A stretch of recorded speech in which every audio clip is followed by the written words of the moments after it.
लाडला हिंदी भाषा की 1994 में बनी फिल्म जो राजकुमार द्वारा निर्देशित की गई है, जिसके प्रमुख कलाकार श्रीदेवी और अनिल कपूर हैं। इनके द्वारा प्रभावित की गई है और रवीना टंडन, फरीदा जलाल, शक्ति कपूर, अरुणा ईरानी, आलोक नाथ, मोनिश बहल, प्रेम चोपड़ा सहायक भूमिका में निभाने वाले हैं। और इस फिल्म में सबसे पहले दिव्या भारती को महिला किरदार के लिए चुना गया था। उसके बाद अधिकांश उनकी मौत होने के कारण 1993 में उनकी जगह पर श्रीदेवी को किरदार में निभाया गया है। फिल्म की शुरुआत होती है एयरपोर्ट सीन से। एयरपोर्ट सीन पर जहाँ पे अनिल कपूर और श्रीदेवी की दोनों नोक-झोंक हो जाती है। वहाँ से अनिल कपूर गाड़ी में बैठ के सीधा अपनी माँ से मिलता है। माँ से मिलने के बाद वह नौकरी की तलाश में निकल जाता है। नौकरी के लिए वह ढूंढने जाता है तो बस में सफ़र करता है, जहाँ पे वह देखता है कि एक व्यक्ति की पिटाई हो रही है, जो कि अनुपम खेर की पिटाई करे कुछ लोग। वहाँ पे अनुपम खेर को अनिल कपूर बचाता है और जब अनिल कपूर उससे पूछता है कि आप कहाँ जा रहे हो, तो वह बताता है मुझे शीतल इंडस्ट्रीज़ में नौकरी की रिक्वायरमेंट है, वहाँ मैं नौकरी के लिए इंटरव्यू के लिए जा रहा हूँ। तो वह उसका इंटरव्यू का लेटर फाड़ देता है और वह अपना एक कार्ड देता है कि जाओ तुम्हें नौकरी मिल जाएगी। तो वह कार्ड लेके जाता है तो वह देखता है कि वहाँ पर जो एयरपोर्ट पर टकराया था वही महिला वहाँ पे बैठी हुई है।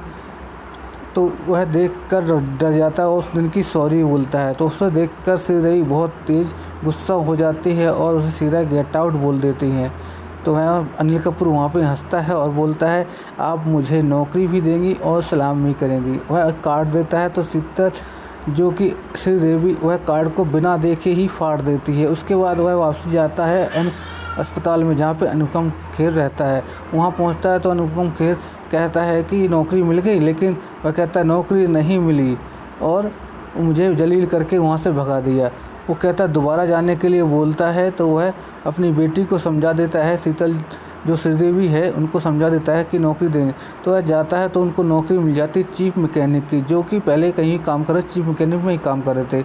वह नौकरी मिल जाने के बाद चलने लगती। इसके बाद थोड़ा सा आगे बढ़ती है तो फिल्म आगे बढ़ती है।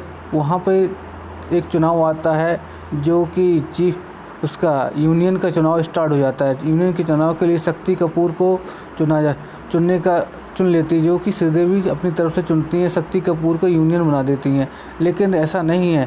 कुछ मजदूर भड़क जाते हैं और कहते हैं नहीं ऐसा नहीं होगा, अब हम यूनियन चुनेंगे, जो जीतेगा वही यूनियन कहलाएगा। उसके बाद यूनियन का चुनाव होता है, जिसमें कुछ गुंडे आते हैं जो शक्ति कपूर हायर करता है और गुंडों से लड़ाई होते हुए नोक-झोंक अनिल कपूर उन गुंडों को मार के वहाँ से भगा देता है और यूनियन लीडर का चुनाव जीत जाता है।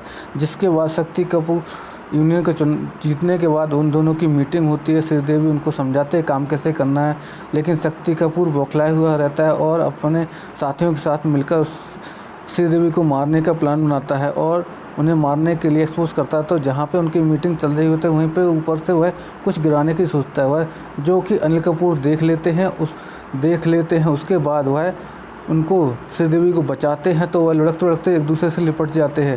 इस तरीके की हरकत श्रीदेवी को पसंद नहीं आती और अनिल कपूर को चांटे मार देती है मजदूरों के सामने। उस टाइम अनिल कपूर कुछ नहीं बोलते और जाते हैं उनके ऑफिस में। वहाँ पे जाके वह अकेले में उनको समझाते हैं और 4-5 चांटे वही मारते हैं।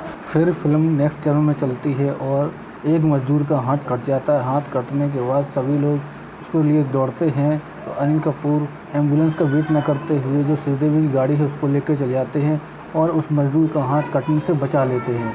उसके बाद वह वापसी आते हैं तो श्रीदेवी बोलती है कि मेरी गाड़ी लेके क्यों गए थे, एम्बुलेंस का वेट क्यों नहीं किया। तो बोलते हैं अनिल कपूर बोलते हैं कि नहीं, अगर एम्बुलेंस का वेट करते तो उसका हाथ काटना पड़ जाता।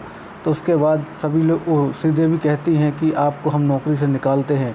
तो इस पर सभी मजदूर उनके साथ खड़े हो जाते हैं, बोलते हैं अगर इनको नौकरी से निकालोगे तो हम सब भी काम बंद कर देंगे। मजदूरों की एकता को देखकर श्रीदेवी मान जाती हैं और अपनी गाड़ी में आग लगाकर चली जाती हैं और पैदल घर जाके वह घर पर रोती हैं और बाद में अपने सवेरे पिताजी से कहती हैं कि मैं शादी करना चाहती हूँ। तो उनके पिताजी बहुत खुश होते हैं और कहते हैं ठीक है। तो शादी करने के लिए वह नाम पूछते लड़के का, तो वह बता देती हैं जो अपना यूनियन लीडर है राजू। अपनी बेटी का रिश्ता लेके सीधा उनकी माँ के पास पहुँच जाता है और रिश्ते की बात करता है। और रिश्ते की बात करते करते तभी अनिल कपूर भी आ जाता है और रवीना टंडन। अनुपम खेर शादी की बात कर ही रहे होते तभी काजल भी अपने पिताजी को लेकर शादी की बात करने के लिए आ जाती हैं और लेकिन वह अपनी बात को रोक देती हैं और तभी अनुपम को बोलते हैं कि अनिल कपूर और श्रीदेवी की जोड़ी आपको कैसी लगी। तो वह कहते हैं बहुत अच्छी मैडम की जोड़ी रहेगी। इस बात को आगे बढ़ाते हुए उन्हें अपनी बात को दबा लेते हैं। उसके बाद अनिल कपूर को पता चलता है कि वह फिर अनुपम खेर को जाके वह मना कर देते कि मैं आपकी बेटी से शादी नहीं कर सकता हूँ। जिस पे वह कहते हैं कि क्यों नहीं कर सकते, क्या खामी है। तो कहते आपकी बेटी थोड़ी सी घमंडी है, इसलिए मैं शादी नहीं कर सकता हूँ। इसके बाद बातों को होते होते कुछ समय निकलता है, जिसके बाद अनिल कपूर और श्रीदेवी की शादी हो जाती है। शादी होने के बाद वह उसी रात को अपने पति से बदला लेती है। कहती है कि मैंने शादी इसलिए की है क्योंकि मैं तुमसे बदला लेना चाहती थी और मैंने अपना बदला ले लिया। आज से तुम घर पर रहोगे और काम पे जाने की कोई ज़रूरत नहीं है।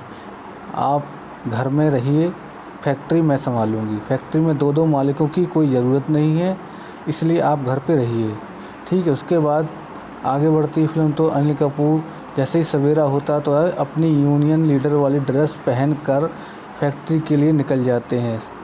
श्रीदेवी जब जागती हैं और पूछती हैं अनुपम खेर से कि वो आदमी कहाँ गया, इस तरीके से बात करती तो बोले कौन आदमी। श्रीदेवी बोलती हैं कि वो मेरा पति। तो कहते हुए तो सुबह उठकर ही अपने काम पर चले गए हैं फैक्ट्री। जिस पे वह देखकर वह बहुत भड़क जाती हैं और वह फिर आगे फिल्म बढ़ती है और वह भी फैक्ट्री पहुंच जाती हैं। वह अपने काम में लग जाते हैं और अपने दोस्तों को अपनी शादी की कहानी बताते हैं। सब लोग मालिक समझते हैं, लेकिन वो कहता है मैं मालिक नहीं, आप लोगों का दोस्त वही राजू, तुम्हारा यूनियन लीडर हूँ। इस तरीके की बात होते हैं और फिर गाना आ जाता है। दोस्तों के साथ अपनी शादी की बात शेयर करते हैं गाने के साथ और आगे बढ़ती है फिल्म। जिसके बाद वह श्रीदेवी उनको टारगेट करना स्टार्ट कर देती हैं, जिस पे उनकी बहुत सारी नोक-झोंक चलती रहती है। तो इसका नेक्स्ट पार्ट देखने के लिए कमेंट ज़रूर करें। मिलते हैं नेक्स्ट वीडियो में, तब तक के लिए धन्यवाद।